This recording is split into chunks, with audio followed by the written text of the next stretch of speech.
રાતના 2 વાગ્યા હતા. ચારેકોર ભારેખમ અંધારું હતું. નદી કિનારા પર નીરવ શાંતિ હતી અને નદી શાંત હતી. ઝળહળતું પાણી હતું, પણ અફસોસ રાત અમાસની હતી. જે વાતાવરણ પૂનમના દિવસે આકર્ષક લાગે છે, તે જ વાતાવરણ અમાસના દિવસે ભયાનક લાગે છે. તફાવત ભલે ખાલી ચંદ્રની હાજરીનો હોય. જ્યાંથી નદી જોઈ શકાતી હતી તો અંદાજો લગાવી શકાય કે પુલની ઊંચાઈ વધારે હતી. બસ આ જ વાતનો ફાયદો લઈ આકાશ પુલની પાળી પર ચડ્યો હતો. કદાચ અમાસની રાત આજે એટલે જ ભયાનક હશે. એના પગમાં ધ્રુજારી હતી પણ મન મક્કમ હતું કે આજે તો પોતાનો જીવ પોતાના હાથે જ લઈ લેવો છે. જીવનથી કંટાળી એ કાંટાળી રાહ પર ચાલવા તૈયાર થયો હતો. એના મનમાં અનગિનત વિચારો ચાલતા હતા, પણ એ જાણતો હતો કે આ થોડા સમયની વાત છે, એ પછી તો બધું શાંત જ થવાનું હતું. અંત સમયમાં એને આંખો બંધ કરી એના માતા પિતાનો ચહેરો જોયો અને નદીના વહેણમાં કૂદવા તૈયાર થયો. એને એક પગ આગળ વધાર્યો અને એ પોતાની જાતને ઝપલાવા જાય ત્યાં જ અચાનક પાછળથી એનો હાથ ખેંચ્યો અને એ નદીની જગ્યાએ બહારની તરફ પડ્યો અને એની સાથે પેલી વ્યક્તિ પણ જેને એનો હાથ ઝાલ્યો હતો. આકાશના મનમાં ફરી નવા સવાલો સફૂર્યા. કોણ હશે આ? બંને સાથે જ જમીન પર પટકાયા. આકાશના મનમાં વળી સવાલોનો મેળો જામ્યો. કોણ હશે આ? રાત્રિનો અંધકાર તો હતો પણ છતાં પુલના થાંભલાની આછી ઝાંખી લાઇટમાં આકાશ એને જોઈ શકતો હતો. એ ઊભો થયો અને એને એ છોકરી તરફ હાથ વધાર્યો, પણ પેલી છોકરીએ આકાશનો હાથ ઇગ્નોર કરીને જાતે જ ઊભી થઈ. આકાશ એને જોઈ રહ્યો હતો જાણે કોઈ પરી ના હોય. એને બેલેટ ડાન્સિંગના કપડાં પહેર્યા હતા. સફેદ રંગના ફ્રોકમાં એ સુંદર લાગતી હતી. વળી વાળ એના ખુલ્લા હતા. એવું લાગતું હતું જાણે એ કોઈ ફંક્શન કે કોમ્પિટિશનથી આવી હોય. એ ઊભી થઈ અને આકાશ તરફ ધસી.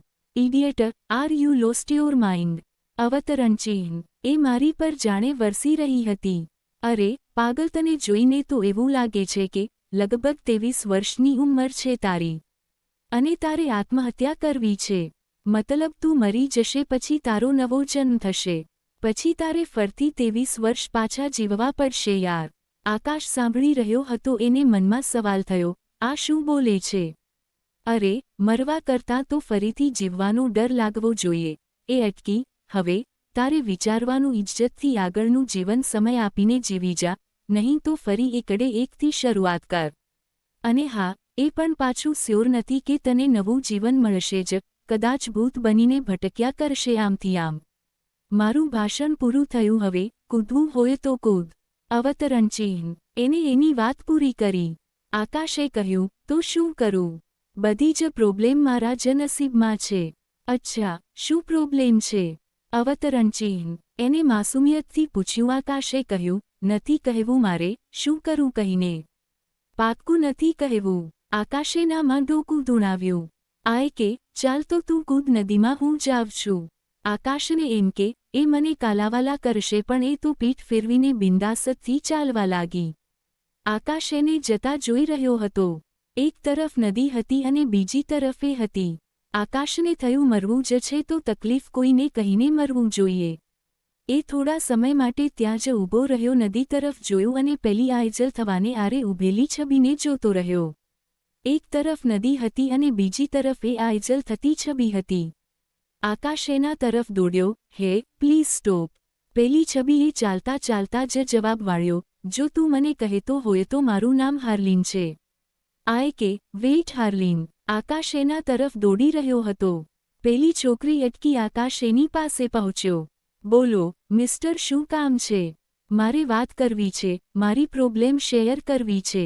અવતરણ ચિહ્ન આકાશે કહ્યું. હાર્લિને અદબ વાળી અને કહ્યું, સોરી મિસ્ટર, મારી પાસે ટાઈમ નથી.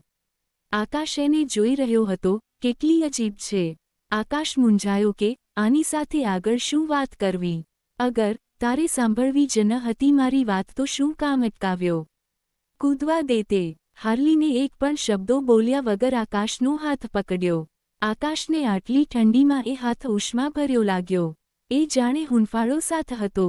એ આકાશનો હાથ પકડીને ચાલવા લાગી. આકાશ માટે સવાલોનું પોટલું ફરી ખુલ્યું. મને ક્યાં લઈ જશે? અવતરણ ચિહ્ન જે ક્ષણથી મળી છે તે જ ક્ષણથી જિંદગી સવાલ થઈ ગઈ છે. આકાશે પોતાની જિંદગી એના હાથમાં છોડી દીધી.